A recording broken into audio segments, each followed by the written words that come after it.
요한일기서 1장 19절에서 22절까지 말씀 우리 다 같이 읽도록 하겠습니다. 이에 그 두 사람이 베들레헴까지 갔더라. 베들레헴에 이를 때에 온 성읍이 그들로 말미암아 떠들며 이르기를 이가 나오미냐 하는지라. 나오미가 그들에게 이르되 나를 나오미라 부르지 말고 나를 마라라 부르라. 이는 적는 자가 나를 심히 괴롭게 하셨음이니라. 내가 풍족하게 나갔더니 여호와께서 내게 비어 돌아오게 하셨느니라. 여호와께서 나를 징벌하셨고 전능자가 나를 괴롭게 하셨거늘 너희가 어찌 나를 나오미라 부르느냐 하니라. 나오미가 모압 지방에서 그의 며느리 모압 여인 룻과 함께 돌아왔는데 그들이 보리 추수할 때에 베들레헴에 이르렀더라. 아멘. 아멘. 하나님의 은혜는 인생을 방황하지 않게 합니다. 답이 없는 인생을 믿음으로 살게 하는, 길이 없는 인생을 또 믿음으로 살게 하지요. 베들레헴에 흉년이 들었습니다. 그래서 그곳에 사는 사람들이 다 흉년 가운데 있습니다. 베들레헴에 흉년이 있는데 그 속에서 다 안전한 사람은 없습니다. 다 똑같이 힘든 거예요. 이 땅에 IMF가 오면 들어는 아니 나는 관계없다 하지만 사실은 다 같이 힘든 겁니다. 그래서 나오미 가정이 그 흉년에 어떻게 살까 생각하다가 참 지혜롭게 자기들은 최선을 다해서 생각해낸 것이 이민을 가는 것이었습니다. 이민을 간 것이 지혜로운 것 같았습니다. 재산을 다 정리하고 그래서 가족들을 데리고 이민을 갈 때 마을 사람들이 다 부러워했습니다. 야, 너는 좋겠다. 여기는 먹고 살 것도 없는데 저 모압이라는 풍성한 곳에 가서 너희들은 잘 먹고 잘 살겠네. 다들 부러워했습니다. 그런데 시간이 지나면서 그것이 바뀌게 되었습니다. 그렇지요. 우리 한국만 해도 70년대 많이 가난했습니다. 80년대 참 혼란스러웠습니다. 이민을 참 많이 갔습니다. IMF 때 이민을 참 많이 갔습니다. 이민 가는 사람들 보면서 야, 너는 좋겠다. 저 잘 사는 나라에 가서. 그런데 2000년이 들면서 상황이 바뀌었습니다. 한국이 너무 잘 사는 거예요. 지금은 이민 갔던 곳보다는 이곳이 더 잘 사는 거예요. 그래서 역이민을 하지요. 다시 한국으로 돌아옵니다. 한국으로 돌아오는데 돌아오는 사람들이 왜 돌아올까요? 이민 생활이 너무 힘들고 이민에서 그게 크게 성공하지 못해서 대부분이 돌아옵니다. 그래서 돌아오면 이곳에서는 성공할 보장이 있나요? 이곳에서는 뭐 기댈 만한 언덕이 없잖아요. 다 팔고 다 갔는데요. 꼭 나오미가 지금 그런 상황이 되었습니다. 나오미가 모든 것을 다 잃었어요. 남편 잃고 두 아들 잃고 재산 다 잃고 건강까지 잃었어요. 믿음까지 잃었는지 모르겠어요. 그래서 가만히 생각해 보았습니다. 내 인생 왜 이렇게 되었지? 내가 왜 지금 이 이방 나라의 모압에 앉아 있지? 그 생각이 변해서 기도가 되었습니다. 또 기도를 하다 보니까 그게 믿음이 되었어요. 그래서 나오미가 결정을 합니다. 그래, 돌아가자. 고향으로 가자. 그런데요, 생각한다고 해서 다 그게 기도가 되는 게 아니잖아요. 어떤 사람은 생각을 해요. 내가 왜 이렇게 됐지? 누구 때문이지? 원망하고 화가 나고 하나님 앞에까지도 막 대덤비고 이렇게 생각이 분노가 되는 사람이 있는가 하면 그 생각이 기도가 되는 사람이 있어요. 그리고 그 기도가 믿음이 되는 사람이 있어요. 생각이 기도가 되지 않으면 분노와 원망이 되고 그러면 결국 자기 인생을 더 망치는 그런 결과가 되거든요. 탕자가 그랬어요. 아버지 집을 떠날 때는 큰 소리 치면서 나 이제 내 멋대로 살래요. 나 밖에 나가서 성공해 볼래요. 그래서 그 많은 재산을 가지고 아버지 집을 떠났어요. 그런데 흉년이 왔어요. 흉년이 왔고 가진 재산 다 날리고 또 사기를 만났는지 거지가 되어 돼지 우리를 치는 그런 일을 해요. 돼지 우리에 앉아 있어요. 내가 왜 이렇게 됐지? 누구 때문에 이렇게 됐지? 나를 사기친 인간들, 또 흉년이 들게 한 그 하나님까지도 원망하고 앉아 있는 게 아니라 그가 앉아서 생각하면서 그게 기도가 되었어요. 아버지 집에 가면 풍족한데, 우리 아버지 집에 가면 먹을 것이 많은데 종들도 배불리 먹고 사는데 나는 여기서 줄여 죽는구나. 그 생각이 기도가 되고 그 생각이 믿음이 되면서, 그래, 아버지 집에 돌아가자. 아버지 앞에 가자. 아버지 앞에 꾸중 듣고 두들겨 맞는 한이 있어도 내 아버지 집에 돌아가자. 그런 마음이 탕자에게 생겼습니다. 1939년도에 영화를 한 편 만들었어요. 1939년 하면 일제시대 아닙니까? 그때 만들어진 아주 유명한 영화가 한 편 있는데 그게 바람과 함께 사라지다라는 그런 영화예요. 아마 이 영화는 뭐 젊은 사람들보다 연세 드신 분들이 다 볼 거예요. 이건 뭐 수십 분 영화화되고 또 TV에도 나오고 해서 웬만하면 다 알 거예요. 방영 시간이 3시간 50분이에요. 그래서 이건 보다가 중간에 소변 보는 시간까지 주는 정도로 이 배너처럼 그렇게 오래된 그런 명작이기도 합니다. 거기에 보면 주인공이 스칼렛 오할라라는 여잔데요. 그 마지막 그 장편 영화의 마지막 끝부분에 보면 아주 이 노을이 져 있어요. 검붉은 노을이에요. 아름다운 노을이라기보다 아주 검붉은 노을이 꽉 끼어져 있어요. 그 장면을 찍은 곳이 저 LA 가면 한인타운에 있습니다. 그런데 우리가 그거 보면 굉장히 광활한 광야에서 찍은 것 같이 그렇게 보이지만 사실은 그 들어가면요 마을이에요. 뭐 그렇게 뭐 대단하지 않은데 좌우지간 영화를 그렇게 멋지게 찍었습니다. 거기에 보면 이제 주인공을 스칼렛 오할라를 모든 사람이 다 떠나요. 아무도 없어요. 이제 마지막으로 그가 결혼을 3번 하거든요. 2번, 첫 번째 남편 죽고 2번째 남편 죽고 3번째 남편, 사랑하던 사람하고 결혼을 해서 사는데 그 남편은 떠나요. 그 남편을 붙잡는데 당신 떠나면 나는 어떻게 하라고. 그러자 떠나는 그 레터가 사랑하는 사람이 그건 내 알 바 아니라면서 떠나요. 그러면서 그 떠나는 그 모습을 그렇게 묵끄러미 보면서 막 너무 가슴 아프잖아요. 이제 나는 어떻게 살까. 근데 돌아가신 아버지가 스칼렛에게 평상시 늘 했던 말이 기억이 나는 거예요. 그게 무슨 말인가 하면, 스칼렛, 네가 유일하게 일하고 싸우고 죽을 만한 가치가 있는 것은 고향 땅이란다. 너가 일하고 싸우고 죽을 만한 가치가 있는 유일한 것은 고향 땅, 목화 농장이란다. 근데 그 목화 농장도 다 없어졌거든요. 그것은 미국의 남북 전쟁, 노예 전쟁을 배경으로 하는데, 남북 전쟁으로 북군에게 패배한 남북의 모든 목화 농장은 다 파괴되고 그 많던 노예들, 100명이 넘던 노예들은 다 도망가고 지금 농장에 가도 아무것도 없어요. 그렇지만 모두가 떠난 그 순간에 스칼렛 오할라가 마지막으로 아주 유명한, 엄청나게 유명한 대사를 남깁니다. Tomorrow is another day 라고 말하면서 화면이 쫙 하고 음악이 나오면서 그 영화가 마무리됩니다. 내일은 또 다른 날이라는 거예요. 이걸 갖다가 이 번역할 때 내일의 태양, 내일은 내일의 태양이 떠오른다, 뭐 이런 식으로도 번역을 했어요. 내일 떠오르는 태양은 오늘 태양이 아니라 오늘 것과 다른 태양이 또, 우리 인생이 내일은 다른 날이래, 똑같은 날이 아니다라는 거지요. 거기에서 사람들이 늘 묻습니다.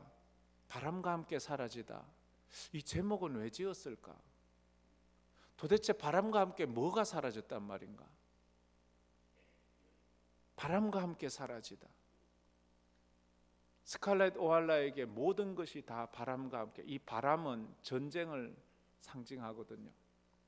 그 전쟁으로 말미암아 사랑하는 남편들, 남자들이 다 떠나가고, 사랑하는 두 딸이 있었는데 두 딸 다 죽고, 그 많던 재산 다 날리고, 자기가 그리운 자기 고향 목화 농장도 다 사라지고, 바람과 함께 다 사라졌어요. 그런데 그녀가 마지막 선택하는 것은 고향의 목화 농장으로 돌아가는 거예요. 인생의 흉년을 만났어요. 이 나오미도 이민을 가서 잘 산다고 생각했는데 모든 것이 다 바람과 함께 사라져 버렸어요. 남편도 사라지고 두 아들도 사라지고 그 많던 재산도 다 사라지고, 아마 지금 나오미의 건강도 다 사라지고 다 사라졌어요. 그때 나오미가 생각하면서, 그래, 고향 베들레헴으로 돌아가자. 이제 고향으로 돌아가는 거예요. 그가 그곳에서 이민자의 삶을 살면서 거기서 그냥 인생 망치고 주저앉아 있는 것이 아니라 돌아가자고 생각하는 거예요. 사람은 누구나 흉년을 만납니다. 어떤 사람은 건강의 흉년을 만납니다. 건강이 너무 흉년이 되버려요. 어떤 사람은 경제적으로 흉년을 만납니다. 어떤 사람은 인간관계에서 흉년을 만나서 너무 외로운 거예요. 찾아올 사람도 없고 찾아갈 사람도 없는 거예요. 외로움의 흉년은 참 사람을 힘들게 하거든요.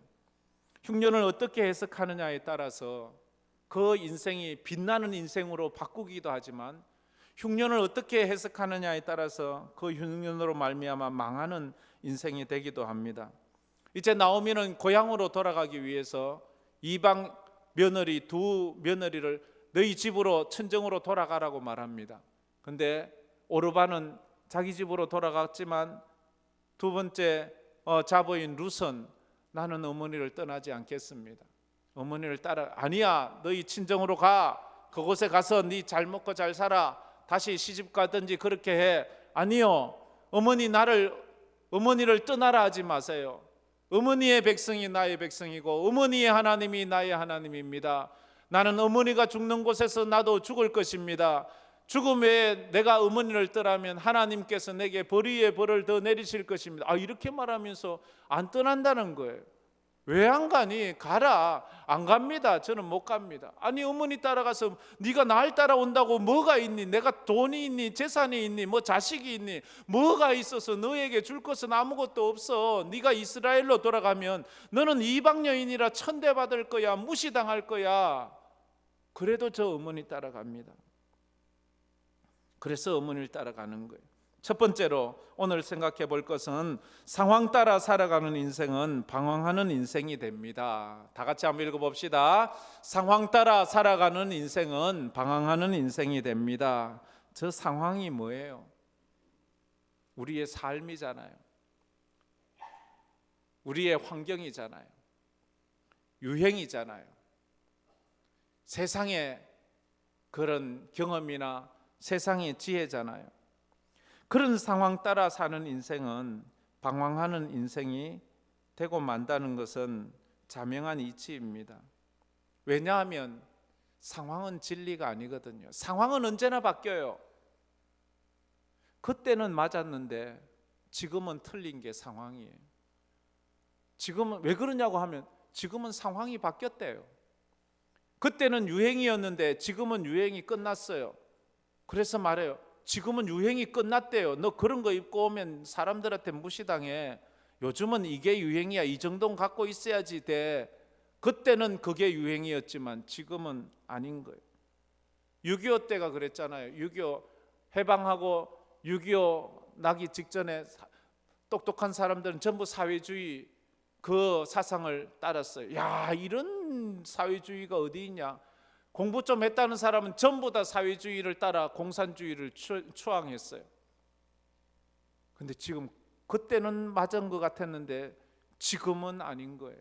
그게 상황이에요. 나오미가 처음에 이민 갈 때 그때는 맞았어요. 이민이 그걸 부러워했어요. 근데 지금은 아닌 거예요. 그렇게 세월 따라 유행 따라 상황 따라 가다 보면 인생에 방황하게 돼요. 길을 잃게 된다고요. 코로나 때 부동산 파동이 일어났을 때 그때는 영끌에서 집 사는 것이 지혜로운 거예요. 그래 해야 되는 거예요. 너도 그래 해. 집값 끝없이 올라. 근데 지금은 그래 하면 망해요. 그때는 맞았어요. 근데 지금은 틀려요. 그런 거 따라가다 보면 방황하고 인생 망치는 거예요. 나오미가 그래서 지금 망하는 거예요. 나침판이 없는 거예요. 나침판 없이 항해를 하는 것은 방황하는 거예요. 유행 따라가는 사람은 나침판이 없는 것과도 똑같습니다. 고향에 돌아온 나오미의 모습은 아버지의 집으로 돌아온 탕자의 모습과도 같아요. 거지꼴이지요. 탕자는 신발도 신지 않아요. 신발도 없어요. 쫄쫄 굶었어요. 그래서 얼마나 남루할까요? 그게 나오미의 모습이에요. 풍족하게 나갔다가 빈손으로 돌아온 그렇게 텅 빈 인생이 되고 말았다는 거지요. 우리가 한번 가만히 생각해 보면 충분히 이해할 수 있어요. 그때 그 나오미 뒤에 누가 한 명 따라오고 있잖아요. 루시라는 여인이에요. 같이 완전히 먼 여행 통해서 좀 행색이 좀 그렇게 썩 보기 좋지는 않았을 거예요. 그 루시 나오미를 따라갈 때 그 고향 사람 모압 사람들이 묻지 않았겠어요? 룻, 너 왜 저 여자 따라가는데? 저 여자 따라가면 뭐가 있는데? 왜 따라가는데? 무엇 때문에 따라가는데? 뭐가 좋아서 따라가는데? 이게 예수 믿었을 때 저희 집안이나 저를 아는 사람이 저에게 물었던 질문이에요. 너 왜 예수 믿는데? 왜 교회 다니는데? 예수가 밥 먹이 주니? 예수 믿으면 뭐가 나오니? 돈이 나오니 떡이 나오니? 지금 넌 공부나 열심히 해. 이렇게 말했어요. 그런데 그때는 그랬을지 모르지만 우리가 지나놓고 보면 이제 그것이 얼마나 어리석은 말이었는지 우리는 알잖아요. 나오미를 따라온 그 룻이 왜 나오미를 따랐을까요? 바보라서요? 아니면 마음이 착해서요? 바보라서는 아닌 것 같아요. 마음이 착해서 그럴 수는, 저 혼자 있는 시어머니는 혼자 놔둘 수 없다. 내가 그래 끝까지 그래도 그렇지 어떻게 자기 인생을 걸 수가 있겠어요? 룻은 나오미에게서 하나님을 발견했기 때문이에요. 자기 인생을 다 바치고 자기 목숨을 들여서라도 후회하지 않을 가치가, 내가 시어머니를 따라가면 그 따라가는 것에 그 가치가 있기 때문에 따라가는 거예요. 예수가 밥 먹여주지는 않는 것 같지만, 예수 따라간다고 부자 될 것 같지는 않지만, 그 십자가에 못 박아 죽인 그 죄수를 따라가는 것에 내가 내 인생을 드릴 만큼 가치가 있기 때문에 따라가는 거예요. 사람들은 그걸 이해하지 못했어요. 그러나 룻은 그걸 발견했기 때문에 어떤 대가를 치르고라도 나는 시어머니를 따라갑니다. 나는 가난해도 좋습니다. 서러워도 좋습니다. 외로워도 좋습니다. 나는 시어머니를 따라갑니다. 이것이 믿음입니다. 할렐루야. 오늘 우리가 하나님 앞에 예배하러 나오는 것, 사람들은 이해할 수 없어요. 그러나 나는 이 예배의 가치를 알기 때문에 나는 이 예배를 위해서 내 삶을 드릴 수 있다, 이렇게 고백하며 그렇게 나아가는 것입니다. 그래서 돌아왔어요. 돌아오니까 19절에 그 베들레헴이 난리가 났어요. 떠들썩해요. 이에 두 사람이 베들레헴까지 갔더라. 베들레헴에 이를 때에 온 성읍이 그들로 말미암아 떠들며 이러기를, 이가 나오미냐? 온 성이, 베들레헴 성이 막 떠들썩해졌어요. 전에 10년 전에 그들이 이민 갈 때에 재산 팔고 다 가산 정리하고 남편 따라 두 자식 데리고 그렇게 갈 때는 사람들이 다 부러워하면서, 야, 우리가 가서 자리 잡아 놓을 테니까 그렇게 오세요, 이렇게 말하면서, 그래 우리도 준비돼서 갈 여력이 되면 따라갈게 했던 그 부러움을 샀던 그가 쫄딱 망해서 왔어요. 아마 모르긴 해도 나오미가 가서 성공했다는 그런 소리를 유언비어로 들었는지 몇 명이 따라갔을 수도 있잖아요. 그 사람 따라갔으면 어떻게 됐을까요? 지금 나오미 꼴 됐지요. 뭐 이민 가보면 그런 사람 많아요. 가면 친구 따라가고 형님 따라가고 가서 그렇게 야 와라 여기 오면 좋다 그렇게 하지 않았겠습니까? 그렇게 10년이 넘는 동안 그렇게 돌아온 나오미를 보니까 몰골이 영 성공한 몰골이 아니에요. 그런데 나오미 혼자 와 있는 거예요. 그래서 묻잖아요. 나오미, 남편 어디 갔어? 가슴이 미어지는 거 아니겠어요? 또 물어요. 나오미야, 너 두 아들 어디 갔어? 뭐라고 말해야 되나요? 네 남편 어디 갔어? 어떻게 죽었다고 말하나요? 두 아들 어떻게 또 죽었다고 말하나요? 그럼 너 그 많은 재산 어떻게 했어? 다 잃었잖아요. 넌 몸이 왜 그래? 건강도 잃었잖아요. 나오미의 그 모습이에요. 상황 따라갔다가 유행 따라갔다가 인생을 방황하고 그래서 모든 것을 잃어버리고 말았어요. 그래서 나오미가 그 묻는 사람들에게 이렇게 말합니다. 20절입니다. 우리 20절 다 같이 한번 읽어봅시다. 나오미가 그들에게 이르되 나를 나오미라 부르지 말고 나를 마라라 부르라. 이는 전능자가 나를 심히 괴롭게 하셨음이니라. 나를 나오미라 부르지 마세요. 나를 마가라 부르세요. 마라라 부르세요. 나오미란 이름의 뜻은 기쁨이라는 뜻입니다. 희락이라는 뜻입니다. 나오미 부모가 나오미를 낳고 나서 그 딸에게 나오미란 이름을 지어주면서 너의 인생이 기쁨의 인생이 되거라, 남도 기쁘게 해주는 인생이 되거라, 그래서 나오미였어요. 근데 지금 나오미는 인생이 기쁘지 않아요. 인생이 즐겁지 않아요. 그래서 그의 이름을 마라라고 부르라. 마라라는 뜻은 쓰다라는 뜻이에요. 괴롭다라는 뜻이에요. 슬프다라는 뜻. 나를 기쁘다고 부르지 말고 나를 슬프고 괴로운 여인이라고 불러다오, 그렇게 말합니다. 그럼 이민을 가서 나오미가 마라가 되어버렸어요. 기쁨의 인생이 쓴 인생이 되고 말았다 하는 것입니다. 나오미의 인생은 괴로운 인생이 되었어요. 상황 따라갔다가 모든 것을 다 잃고 그렇게 방황하는 인생이 되었어요. 사람이 나이가 들면 인생에 대해서 더 많이 알아가는 것 같지만 사실은 나이가 들면 들수록 더 인생을 모르는 것 같아요.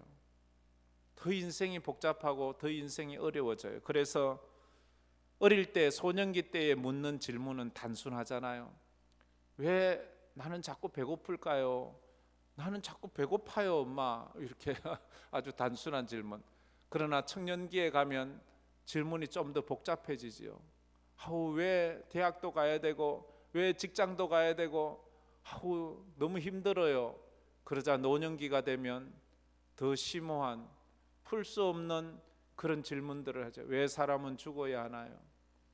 인생이란 무엇인가요?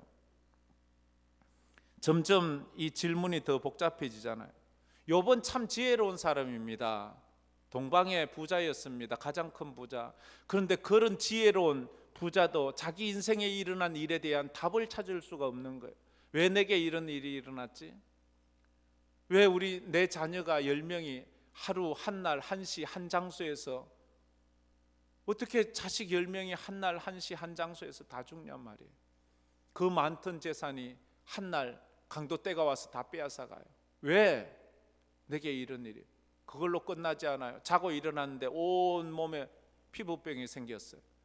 이 피부병은 도저히 사람들과 같이 살 수 없는 저주받은 병처럼 그렇게 마을에서 쫓겨나서 혼자 살아야 돼요. 왜 내게 이런 일이? 그 부인마저도 와서 당신이 믿는 그 하나님을 저주하고 욕하고 혀 깨물고 죽으라고 말해요. 그렇게 자기 인생이 하루아침에 이렇게 바뀌는데 답을 모르게 왜 내게 이런 일이 일어나는지를 그는 모르는 거예요. 왜 이런 일이 일어났을까? 그렇지만 우리 예수 믿는 사람인 이때 믿음이 다른 거예요. 우리도 답을 몰라요. 내 인생에 무슨 일이 일어나면 답이 왜 내게 이런 일이 일어나지?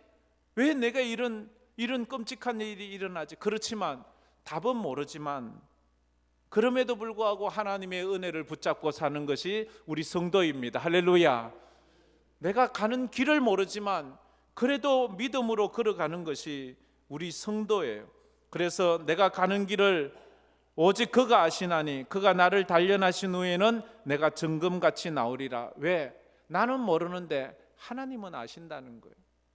내가 하나님은 내 인생을 아니까 나 그 하나님 붙잡고 가겠다는 거예요. 그게 신앙입니다. 언젠가는 우리가 주님을 만나게 되면 그때 물어보세요. 하나님, 그때 왜 그런 일이 일어났어요? 그때 왜 그런 일 때문에 내 인생을 무너뜨렸어요? 그때 하나님은 답을 갖고 계세요. 왜 그런 일이 일어났는데? 왜? 예수님이 답이잖아요. 그래서 고린도전서 13장에 하나님은 이런 말씀을 주셨어요.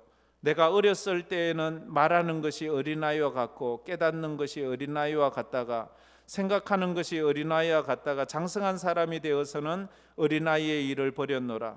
우리가 지금은 거울로 보는 것 같이 희미하나 그때에는 얼굴과 얼굴을 대하여 볼 것이요 지금은 내가 부분적으로 아나 그때에는 주께서 나를 아신 것 같이 내가 온전히 알리라.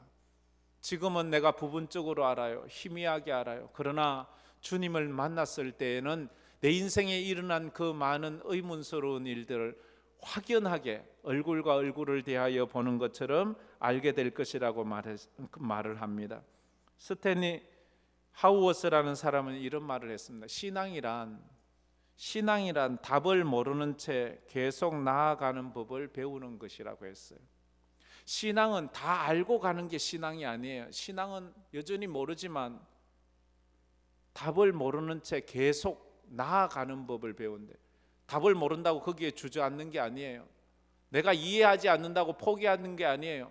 내가 이해할 수 없고 내가 답도 모르지만 길도 모르지만 그럼에도 뚜벅뚜벅 그 어둠 속을 걸어가는 것, 그게 신앙이라고 그렇게 말해요. 내일 무슨 일이 일어날지 우리는 몰라요. 내일 내게 어떤 바람이 불어올지 몰라요. 그렇지만 주님을 붙잡고 가는 거예요.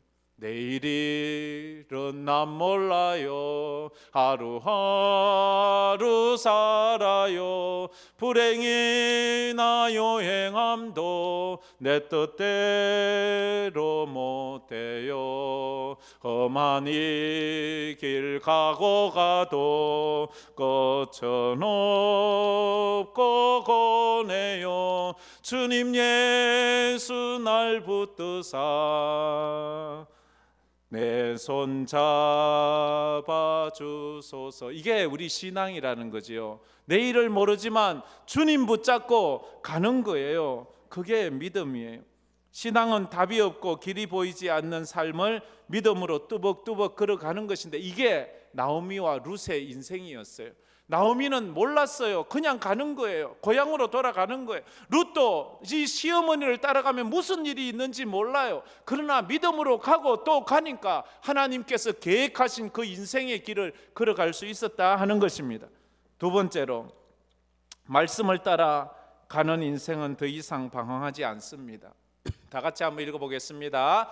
말씀을 따라 가는 인생은 더 이상 방황하지 않습니다. 말씀, 진리 따라가는, 상황 따라, 유행 따라, 경험 따라, 내 생각 따라, 친구 따라 가는 인생은 방황하지만 말씀 따라, 십자가 따라, 믿음으로 따라가는 인생은 방황하지 않아요. 왜? 나침판이 분명하잖아요. 분명한 나침판을 가지고 있잖아요. 유행은요, 시대가 바뀌면 방향이 바뀌어요. 언제는 통이 넓은 바지를 입더니 이제는 통이 좁은 바지를 입으래요. 참, 언제는 짧은 미니 스커트만 입더니 미니 치마만 입더니 이제는 롱 치마를 입고, 사람에 따라서 유행 따라가면요, 조금 늦으면 야, 그 유행 떠났어, 그런 거 뭐 이렇게 되잖아요. 상황 따라가지 마세요. 말씀 따라가세요. 주의 말씀은 내 발의 등이요 내 길의 빛이니이다 라고 말하잖아요.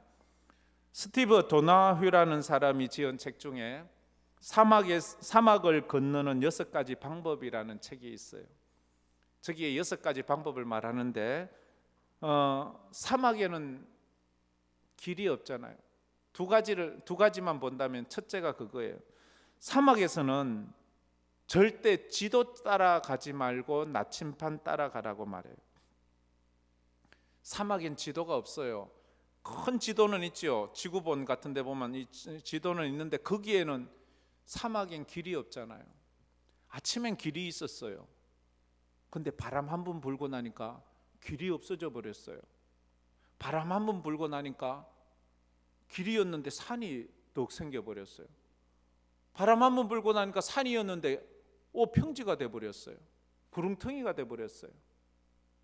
인생이 그래요.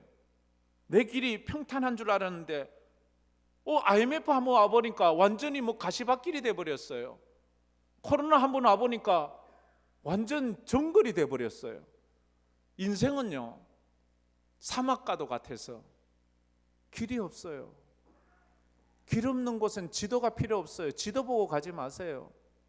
분명히 여기 지도 있었는데, 이 대구만 해도 그래요. 분명히 저기 산이었는데 가니까 산이 없어요. 다 깎아버렸어요. 아파트가 절비해버려요. 저기 분명히 농가밭이었는데 요 황금 네 그릇만 해도 전부 다 마늘밭이고 이렇다고 그러더라고. 예전에 저 주상동만 해도요, 빼앗긴더라도 봄은 오는가. 이상하가 볼 때는 거기는 전부 다 집이 없고 전부 다 들이었어요. 빼앗긴더라도 봄은 오는가. 근데 지금 저기 무슨 농가밭이 어디 있나요? 진리 말씀 따라가야지 방황하지 않지요. 말씀 안 따라 상황 따라갔다 여기에 웬 집이 여기가 아닌가 보네 하고 또 딴 데 갈 수가 있잖아요. 무엇을 따라가고 있습니까? 또 사막을 갈 때 모래에 갇혔을 때는 타이어에 바람을 빼래요. 고속도로를 달려가자면 자동차 타이어에 바람을 빵빵하게 넣고 가야지 빨리 가고 바르게 갈 수 있어요. 근데 사막에서는요, 바람이 너무 빵빵하게 있으면 바퀴가 돌아가면서 모래를 자꾸 파버려요. 그러면 모래에 늪에 빠져서 꼼짝도 못해요. 그땐 타이어에 바람을 빼야 돼요. 세상의 경험을 빼야 돼요. 자존심 빼야 돼요. 내 힘을 좀 빼야 돼요. 사막에서는 타이어에 바람을 빼듯이 내 삶에 좀 힘을 좀 빼야 돼요.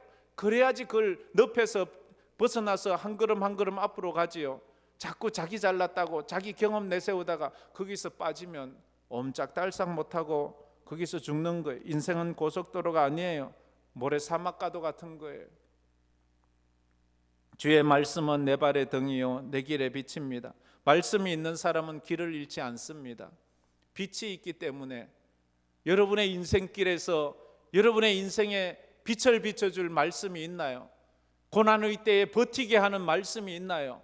그래서 우리는 말씀을 들어야 돼요. 그래야 믿음이 돼요. 믿음은 들음에서 나고 들음은 그리스도의 말씀으로 말미암느니라. 말씀이 없는 사람은 그래서 믿음이 없는 사람이에요.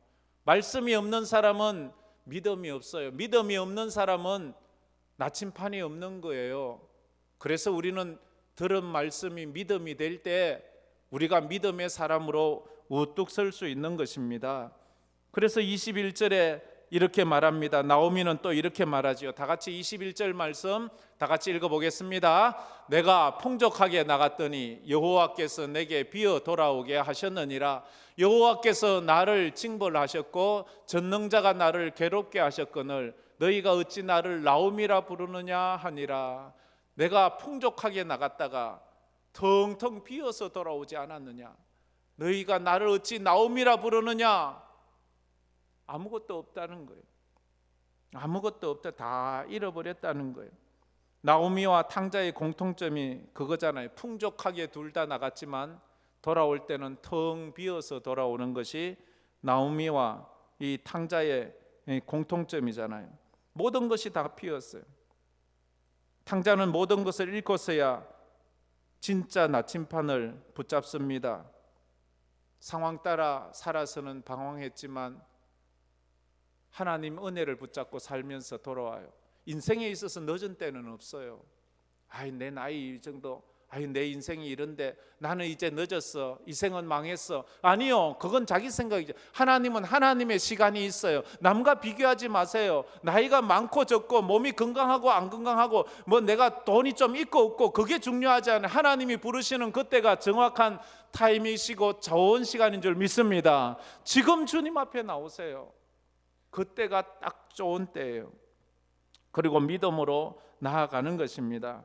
그래서 나오미가 돌아온 때가 언제요? 22절에는 이렇게 말하지요. 나오미가 모압 지방에서 그의 며느리 모압 여인 룻과 함께 돌아왔는데 그들이 보리 추수 시작할 때에 베들레헴, 보리 추수가 시작되고 있대요. 그들이 나갈 때는 언제였어요? 흉년 때예요. 추수기가 끊어진 때, 추수가 없는 때 갔다가 돌아오니까 추수할 때가 되었어요. 갈 때는 이곳이 못 살 땅이었는데 돌아오니까 이곳이 축복의 땅이었다는 거예요. 그러면 뭐예요? 나오미는 떠나지 말았어야 돼요.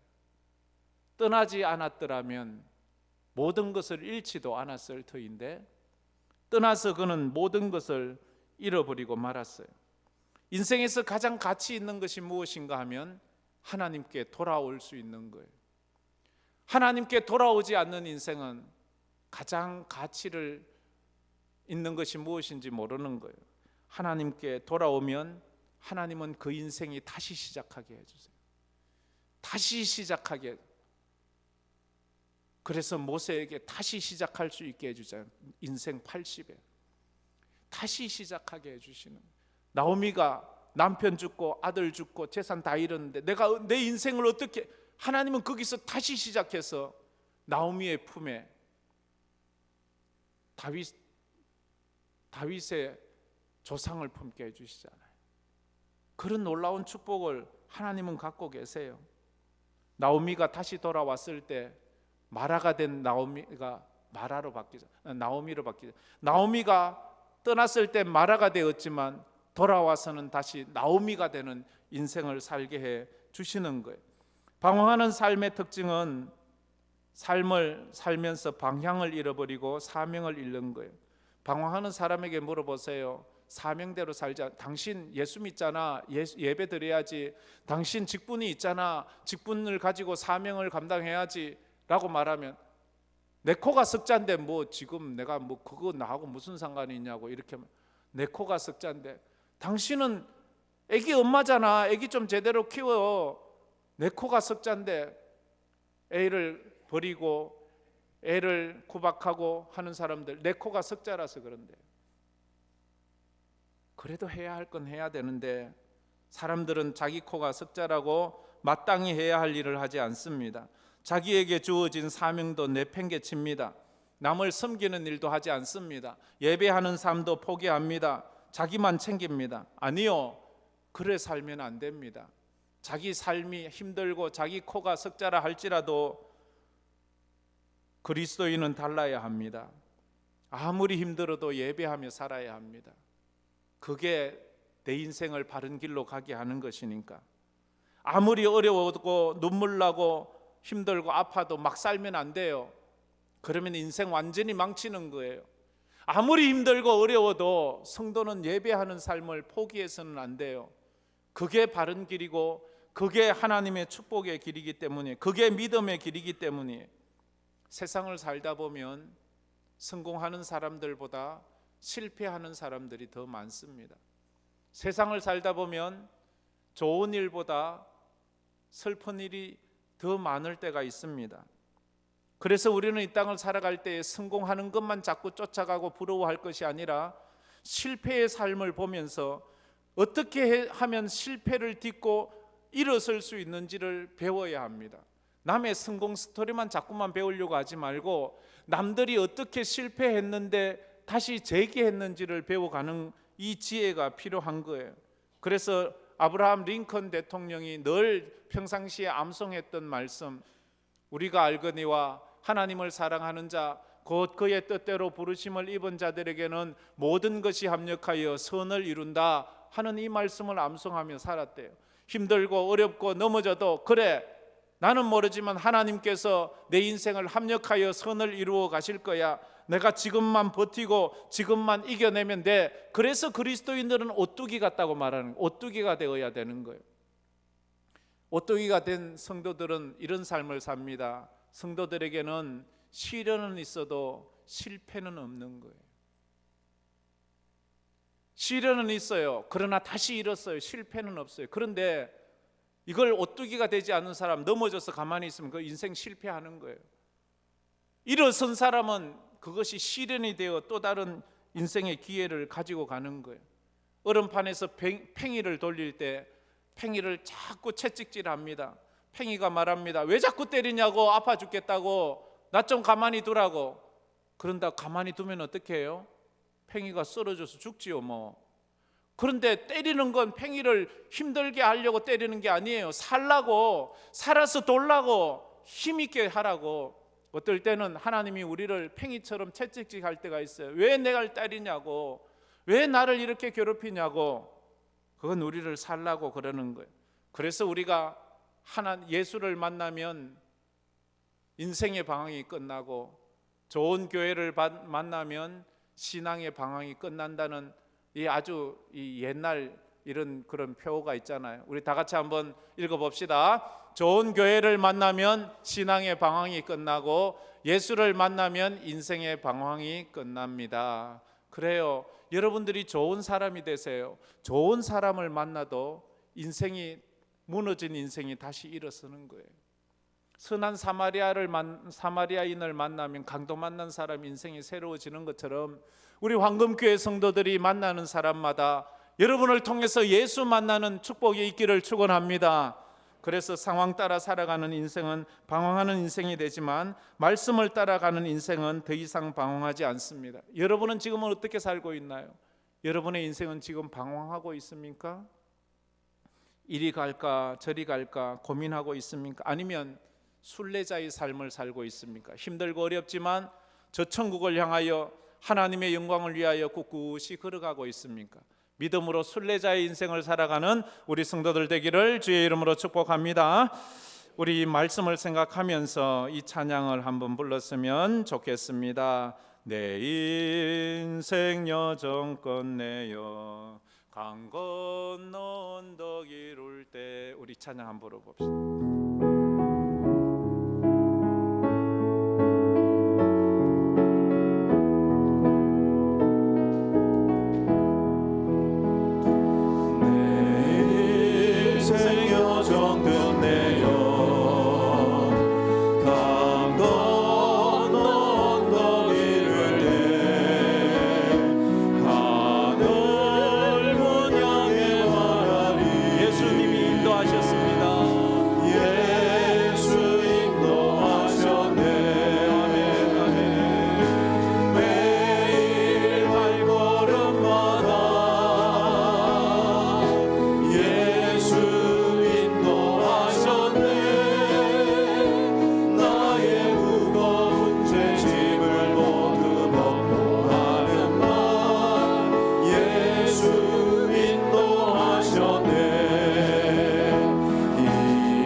환난 많지만 예수 인도해 주셨습니다.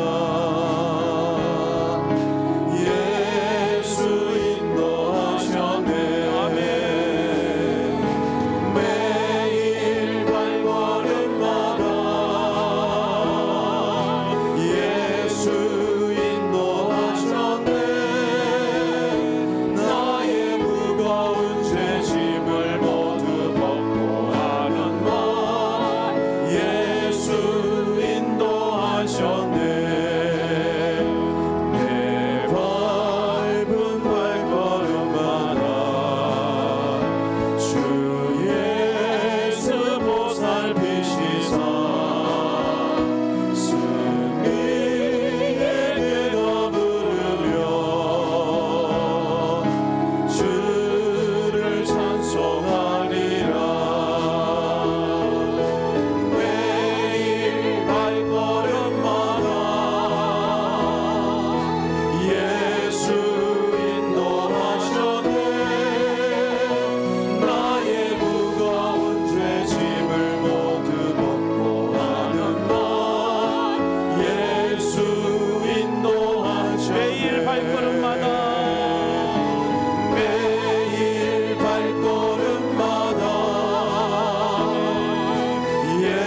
예수 인도하셨네. 나의 무거운 죄짐을 모두 벗고 가는 날 예수 인도하셨네. 말씀을 생각하면서 우리 다 같이 기도합시다. 하나님의 은혜는 답 없는 인생을 믿음으로 살게 한다고 합니다. 인생의 방황을 하지 않게 합니다. 그래서 인생의 어려움이 있을 때 깊이 그 문제를 생각하면서 그것이 기도가 되고 그것이 믿음이 되어 그것이 하나님께 더 가깝게 나가게 하게 합니다. 여러분들은 지금 어떤 삶을 살고 있습니까? 길이 보이지 않습니까? 답이 없습니까? 그러나 그 답은 주님이 아십니다. 신앙이라는 것은 답을 알고 가는 것이 아니라 답을 모르지만 믿음으로 걸어가는 것입니다. 나의 길을 인도하시는 그 주님을 붙잡고 걸어가는 것입니다. 그래서 사막에서는 지도를 따라가는 것이 아니라 나침판을 따라가라고 한 것처럼 인생은 세상 방법 따라 살아가는 것이 아니라 하나님의 말씀을 따라 살아가는 것입니다. 모래에 갇혔다면, 인생의 그 모래더미에 갇혔다면 내 힘을 좀 빼고 주님을 바라보고 걸어가는 것입니다. 그래서 내가 믿음으로 살겠노라고 고백하면서 나갔으면 좋겠습니다. 다 같이 통성으로 기도하며 나가겠습니다. 참 좋으신 하나님 감사합니다. 우리의 인생을 걸어가다 보면 답이 없을 때가 있습니다. 그러나 하나님의 은혜는 아버지 아버지 믿음으로 살아가게 한다고 말했습니다. 아버지 하나님, 하나님의 은혜는 그렇게 살아가면 아버지 우리의 인생의 방황이 아버지 하나님, 내일이 다른 또 내일의 태양이 떠오른다면서 주의 말씀을 따라 살아가기를 원합니다. 하나님 주신 믿음을 가지고 살아가기를 원합니다. 하나님 아버지 우리 인생길이 힘들고 어렵고 고통스러운 그런 삶이라고 할지라도 하나님 말씀 위에 굳게 서기를 소망합니다. 믿음 위에 굳게 서기를 소망합니다. 아버지의 믿음으로 아버지의 이 땅을 살아갈 때 승리하는 귀한 삶을 살아갈 수 있도록 우리에게 더 큰 믿음을 주시고 하나님 우리 인생길 가운데 인도하여 주셔서 믿음으로 승리하는 저희들의 삶이 되게 하여 주시옵소서. 오직 주님을 의지하기를 원합니다. 주님을 바라보기를 원합니다. 하나님 아버지 이 상황들을 하나님께서 해결해 주시고 도와주시고 함께 해주셔서 하나님 앞에 아버지는 영광 올려드리며 믿음으로 주님의 기쁨으로 살아갈 수 있는 저희들이 될 수 있도록 인도하여 주시옵소서. 내가 가는 길을 그가 아시나니 그가 나를 단련하신 후에는 내가 순금같이 나오리라 고백했던 욥처럼 욥은 그의 인생에 일어난 수많은 아픔들을 이해할 수 없었습니다. 왜 이런 일이 일어났는지, 무엇 때문에 일어났는지. 그러나 결국 그는 하나님을 만나면서 하나님을 붙잡으면서 나는 인생의 답을 모르지만 하나님이 내 인생을 붙잡고 내 인생을 단련하여 순금같이 만든 것을 믿으면서 주님 붙잡고 걸어갔던 것처럼 우리 사랑하는 성도들이 이 땅을 걸어갈 때에 아버지 하나님, 우리 인생의 내일을 알지 못하지만 그러나 나와 함께 하시는 그 주님을 붙잡고 믿음으로 걸어가는 우리 성도들 되게 하여 주시옵소서. 믿음은 들음에서 나고 들음은 그리스도의 말씀으로 말미암는다고 했사오니 오늘도 우리가 들은 말씀이 믿음이 되어 믿음이 된 그 말씀이 내 인생을 이끌어가는 아버지 안에 나침반이 되게 하여 주옵소서. 주의 말씀은 내 발의 등이요 내 길의 빛이라고 했사오니 아버지 하나님의 말씀을 아버지 하나님이여 따라 우리가 이해할 수 없지만 홍해로 향했던 이스라엘 백성들처럼 홍해에 무슨 길이 있냐고 물었지만 우리는 알 수 없지만 하나님은 그 홍해를 여시고 홍해의 길을 내시는 분임을 압니다. 아버지 하나님을 믿고 믿음으로 걸어가는 우리 모든 성도가 되어 하나님 아버지께 영광 돌리게 하여 주시옵소서. 지금은 우리 주 예수 그리스도의 은혜와 우리 하나님 아버지의 무한하신 사랑하심과 성령님의 감화 감동으로 충만하심이 나오미처럼 기쁨의 인생이 말아 선 인생이 되어 너무나도 힘들고 어렵게 살아가면서도 예배를 포기하지 않고 믿음을 포기하지 않고 믿음으로 살고 있는 우리 사랑하는 성도들에게 그들의 인생 가운데 하나님의 은혜의 빛이 비추어지고 축복의 빛이 비추어지기를 소망하는 저들의 삶 가운데, 가정 위에 흩어진 우리 선교사들 위해 이제로부터 영원토록 함께 있을지어다. 아멘.